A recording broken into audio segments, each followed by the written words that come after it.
95లో NT రామారావుని చంద్రబాబు నాయుడు వెన్నుపోటుతో దింపేసిన తర్వాత దానికి రామోజీరావే బ్యాకింగ్ ఉండి చంద్రబాబు సీఎం చేయటానికి రామోజీరావే ప్రధాన కారకుడు కాబట్టి చంద్రబాబుకి ఆయన రాజగురువు కాబట్టి మార్గదర్శి అక్రమాలు చంద్రబాబుకి కనబడవు కాబట్టి కనబడిన రాజగురు కోపం వస్తుంది కాబట్టి ఇప్పటి వరకు ఆ కేసులో ఎటువంటి ముందడుగు వేయకుండా జరగకుండానే ఆయన చాలా కాలం పాపం వాళ్ళు జరిపించారు ఈ కేసు రానియకుండా.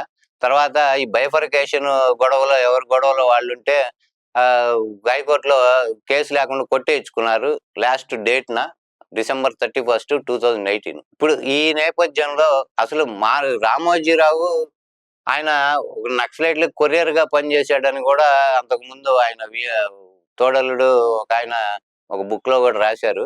ఆయన ప్రస్థానం అలా బిగిన్ అయ్యి ఇప్పుడు కోట్ల సామ్రాజ్యానికి అధిపతి అయ్యి ఈ రకంగా మార్గదర్శి ఒక ఇది పెట్టి అక్రమంగా డిపాజిట్లు స్వీకరించి వాళ్ళందరికీ రిటర్న్ మేము ఇచ్చేసాము ప్రజలకి ఆ డబ్బులు అని ఆయన చెప్పిన తర్వాత సుప్రీంకోర్టు కూడా అడిగింది ఎవరెవరికి ఏమి ఇచ్చారో మొత్తం ఆ లిస్ట్ అంతా ఇవ్వమని అడిగితే ఆయన చనిపోకముందు ఆయన మళ్ళీ దానికి ఏమంటే ఎవరికి వాళ్ళకి ఇచ్చేసాం కాబట్టి మా దగ్గర ఏం లెక్కలు మేము ఎవరికి చూపించిన అవసరం లేదు అని చెప్పడం జరిగింది. కోర్టు దానికి ఒప్పుకోకుండా మొత్తం ఆ డీటెయిల్స్ గా ఉన్న ఆ మొత్తం ఆ డీటెయిల్డ్ పీడిఎఫ్ లో ఉన్న దీనిలో ఉన్న ఏ రూపంలో ఉన్నా కానీ అది సమర్పించమని అడగటం జరిగింది.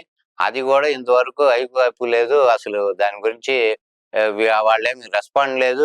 ఇన్ని సంవత్సరాలు గడిచినా న్యాయ వ్యవస్థలో ఉన్న లొసుగుల్ని అడ్డం పెట్టుకొని ఒక రాజకీయ పరపతితో రాజకీయ ప్రభుత్వాలని తారుమారు చేయగల ఒక పవర్ఫుల్ మ్యాన్ గా తయారైన రామోజీరావు కేసులు అనేది నాకు చట్టం చుట్టంతో సమానం అనే ఉద్దేశంతో ఇన్ని సంవత్సరాలు కేసు అనేది లేకుండా ఇప్పుడు మనిషే లేకుండా పోయినా సరే ఆ కేసు గురించి ఈ రోజుకి ఎటు తెలుసుకోలేని పరిస్థితిలో ఆయన కల్పించి ఆయన చనిపోవడం జరిగింది.